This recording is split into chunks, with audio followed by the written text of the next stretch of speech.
Hello guys, आज की video में हम बात करेंगे कि अलवर ज़िले से जो भी बच्चे इंटर्नशिप कर रहे हैं उनके रोजगार कार्यालय द्वारा जो एक आदेश जारी किया गया उसके बारे में बात करेंगे।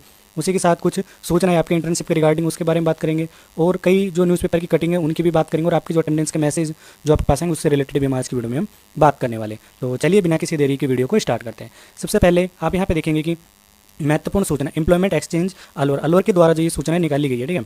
वहाँ पे जो सर है उनके द्वारा ये जो है ग्रुप में मैसेज डाला गया था जिसमें कि मुख्य सूचना में पोर्टल सुचारू रूप से शुरू कर दिया गया है। सभी इंटर्नशिप आसार्थी ध्यान दें कि वे जिस भी कार्यालय में इंटर्नशिप कर रहे हैं वहाँ के अधिकारी यानी कि हेड ऑफ ऑफिस की आईडी को EEMS 2 पॉइंट पोर्टल पर अनिवार्य रूप से मैप करवाएं। मैप के बाद ही आप अपनी मासिक अटेंडेंस उपस्थिति पोर्टल पर ऑनलाइन अपलोड करवा पाएंगे। तो ये जो नोटिफिकेशन है अलवर जो रोजगार कार्यालय उनके द्वारा निकाला गया है, जिनमें उन्होंने बताया कि भाई आपकी जो अटेंडेंस है वो अपने अधिकारी से बोल के उनके आईडी को मैप करो और अपनी अटेंडेंस उनको अपलोड करवाएं, ठीक है।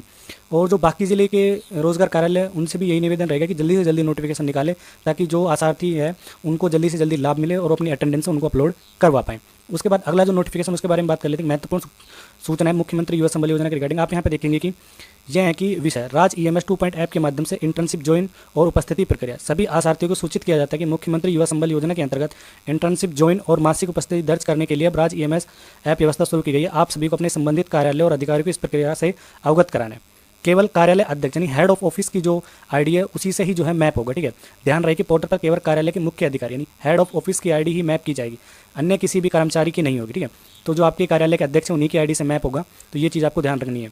उसी के साथ अधिकारियों को सूचित करें कि मैपिंग रिक्वेस्ट अपने कार्यालय के अध्यक्ष को सूचित करें कि वे अपने मोबाइल में राज EMS 2.0 ऐप डाउनलोड कर अपनी SSO आईडी लॉगिन करके रजिस्ट्रेशन मैपिंग की रिक्वेस्ट भेजिए। यह प्रक्रिया सीधे SSO पोर्टल के माध्यम से भी की जाएगी। अब मैं ये कहना चाहता हूँ कि भाई इसमें बच्चे हैं वो जाके डायरेक्ट थोड़ी बोलेंगे अधिकारी को कि सर आप अपनी जो आईडी उनको मैप कीजिए। आपको खुद को नोटिस निकालना चाहिए कि भाई उनको आदेश जारी करना चाहिए कि आप जो अपनी आईडी है उनको रजिस्ट्रेशन करें। बच्चे के कहने से थोड़ी कर लेंगे, पर बच्चों की कोई मानता भी नहीं है। अब जो ये अधिकारी पता नहीं क्या कर रहे हैं, इनको बोलना चाहिए, आदेश निकालना चाहिए कि आप जो अपनी आईडी है उनको मैप करवाएं। बच्चों के कहने से थोड़ी वो अपनी आईडी को या फिर अपने जो राज EMS ऐप है इस पर लॉगिन कर लेंगे। पता नहीं क्या कर रहे हैं, ना आदेश निकाल रहे हैं। अलवर जिले के जो कार्यालय वही थोड़ा ठीक है जिन्होंने सबसे पहले आदेश निकाल दिया, बाकी जो कार्यालय के पता नहीं क्या करने लग रहे हैं, बच्चे परेशान होने लग रहे हैं। उसी के बाद इसमें बताया गया कि ज्वाइनिंग और अटेंडेंस प्रक्रिया अधिकारी की आईडी एक्टिव होने के बाद ही आसार्थियों की जो ज्वाइनिंग सभी मासिक उपस्थिति अटेंडेंस इसी ऐप के माध्यम से ऑनलाइन सबमिट होंगे। यानी जो आपके ऐप है इसी के माध्यम से आपकी जो अटेंडेंस वो अपलोड होने वाली है, ठीक है। तो मैं सभी जिले रोजगार कार्यालय से कहना चाहता हूँ कि आप जल्दी से जल्दी नोटिफिकेशन निकाल लें, ठीक है, ताकि जो बच्चे हैं उनकी जो अटेंडेंस हो समय पे अपलोड हो पाए। फिर ये जल्दी से मतलब डेट कर देंगे भाई इस डेट तक आप अटेंडेंस अपलोड करवाओ, फिर बच्चे परेशान होते रहेंगे, ठीक है। उसी के बाद अगला जो न्यूज़पेपर की कटिंग उसमें आप देखेंगे सिक्कर की है जो 23 तारीख, ठीक है, यानी कि आज ही की जो यहाँ पे आप देखेंगे रोजगार मेलों की जानकारी मोबाइल ऐप पर मिलेगी। रोजगार कार्यालय का EMS portal Jan Aadhaar card से लिंक होगा, फर्जीवाड़ा रुकेगा। तो जो भी बच्चे हैं यानी कि जो भी अपने इंटर्नशिप के लिए फॉर्म भरना चाहते हैं, ठीक है, तो मैं उनसे यही कहना चाहूँगा कि आपका जो जन आधार कार्ड में डाटा है उन्हीं को अच्छे से सही प्रॉपर, ठीक है, यानी कि सही से अपना जो है जन आधार कार्ड में चेक कर लिया आपके नाम एड्रेस वेड्रेस सब अगर सही है तभी ही जाके जो है फॉर्म को अप्लाई करना है, ठीक है। अभी फाइनल जो सबमिट है वो नहीं हो रहा है, थोड़े दिनों बाद जो सर्वर का एरर है वो ठीक हो जाएगा।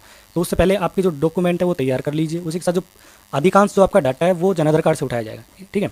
उसी के बाद रोजगार कार्यालय की सेवाओं को अधिक पारदर्शी और तकनीकी आधारित बनाने के लिए विभाग ने नया EMS 2 पॉइंट पोर्टल और मोबाइल ऐप को कार्यालय स्तर पर शुरू कर दिया है। अभ्यर्थियों के लिए कैंडिडेट लॉगिन सुविधा भी जल्द उपलब्ध हो जाएगी। नए पोर्टल की सबसे बड़ी विशेषता जन आधार कार्ड आधारित सत्यापन, यानी आपका जन आधार कार्ड से जो डाटा है वो मैक्सिमम उठाया जाएगा। अब आवेदन करते समय अभ्यर्थियों को अधिकांश डेटा सीधे जन आधार कार्ड से प्राप्त होगा। इससे आय संबंधी जानकारी की जांच आसान होगी। अन्य योजनाओं का लाभ लेने वाले बेरोजगारी भत्ते के पात्र नहीं होंगे। जिले में फिलहाल यानी कि जो सीकर जिले में है 8,912 अभ्यर्थी बेरोजगारी भत्ता ले रहे हैं, ठीक है। उसके बाद जिला रोजगार अधिकारी विष्णु अग्रवाल ने बताया कि पोर्टल में बेरोजगारी भत्ता के भुगतान की प्रक्रिया भी आसान बनाई गई है। अब यहाँ पे क्या है कि पहले जो भुगतान के बिल मैनुअली तैयार करने पड़ते थे, जबकि अब सिस्टम के माध्यम से भुगतान बिल तैयार होगा। निजी क्षेत्र में कंपनियां भी अपने खाली पद पोर्टल पर अपलोड कर सकेगी। इससे युवा सीधे आवेदन कर पाएंगे। ऑनलाइन पाठ्यक्रम करियर मार्गदर्शन और रोजगार मेलों को जानकारी भी भत्ते का लाभ लेने वाले युवाओं को मोबाइल ऐप पर उपलब्ध होगी। अब सभी दस्तावेज को अलग अलग अपलोड कर जांच की जाएगी। पारदर्शिता बढ़ाने के लिए प्रत्येक आवेदन और भत्ते प्रकरण की 2 स्तरों पर जांच होगी, यानी कि आपके जो डॉक्यूमेंट उनके 2 स्तरों पर जांच होगी। उसी के साथ जब आपके बिल का भुगतान होता था यानी कि आपका जो बिल था वो जनरेट होता था, अब वो बहुत जल्दी हो जाए क्योंकि नए सिस्टम में अब जो जल्दी आपके जो बिल है वो बन जाते हैं। उसी के बाद यानी कि अब ये आपको पूरा प्रॉपर ये समझ में आ गया होगा कि अब जल्दी से आपको जो डाटा है वो जन आधार कार्ड से फैच होगा। उसके बाद जल्दी से जल्दी आपको जो भुगतान है वो बनेगा ताकि आपकी जो पेमेंट है वो जल्दी से जल्दी आपके अकाउंट में आ सके। अब उसी के बाद अब जो यहाँ पे देख सकते हैं कि dear Avinash Kumar your attendance for April 2000 has been successfully verified, ठीक है। अब ये जो अटेंडेंस वाला है अब जो ये अटेंडेंस का जो आप यहाँ पे देख सकते हैं, इस प्रकार का जो आपका अटेंडेंस का है, ये अब आप जैसे ही आप अपनी अटेंडेंस अपलोड करवाएंगे और आपकी जो अटेंडेंस है वो वेरीफाई हो जाती है, उसके बाद आपके पास एक मैसेज आएगा कि आपकी जो अटेंडेंस है वेरीफाई हो चुकी है या फिर नहीं हुई है। इस प्रकार का जो आपको मैसेज आप देखने को मिलने वाला है। ठीक है, तो ये आज की वीडियो में हमने ये सारे टॉपिक कवर कर लिए। अब मैं जितने भी जिले रोजगार कार्यालय हैं उनको मेल भी भेजूंगा ताकि जो आपके आदेश है वो जल्दी से जल्दी निकाले जाए, ताकि उनकी जो आईडी हो मैप जल्दी से हो पाए। क्योंकि बच्चों के कहने से तो जो अधिकारी है वो मैप नहीं करेगा, क्योंकि मेरे पास बहुत सारे कमेंट आ रहे थे जिसमें बता रहे थे कि सर हमारे जो अधिकारी मैप नहीं कर रहे हैं। ठीक है, तो जल्दी से जल्दी हम कोशिश करेंगे कि सभी जिला रोजगार कार्यालय के आदेश है वो जारी कर दिए जाए। सो आई होप आपको वीडियो अच्छी लगी होगी। अगर आपको वीडियो अच्छी लगे तो हमारे चैनल को सब्सक्राइब कीजिए ताकि ऐसी नई वीडियोज़ आपके सामने हम लाते रहें। टेलीग्राम चैनल का लिंक और व्हाट्सअप चैनल का लिंक, व्हाट्सअप ग्रुप का लिंक, सभी सोशल मीडिया के लिंक आपको वीडियो के डिस्क्रिप्शन बॉक्स में मिल जाएंगे। आप वहाँ से जाकर डायरेक्ट हमारे सभी चैनल पे, ग्रुप पे आप ज्वाइन हो जाइए ताकि आपको अपडेट हो सबसे पहले मिलती रहे। So thanks for watching.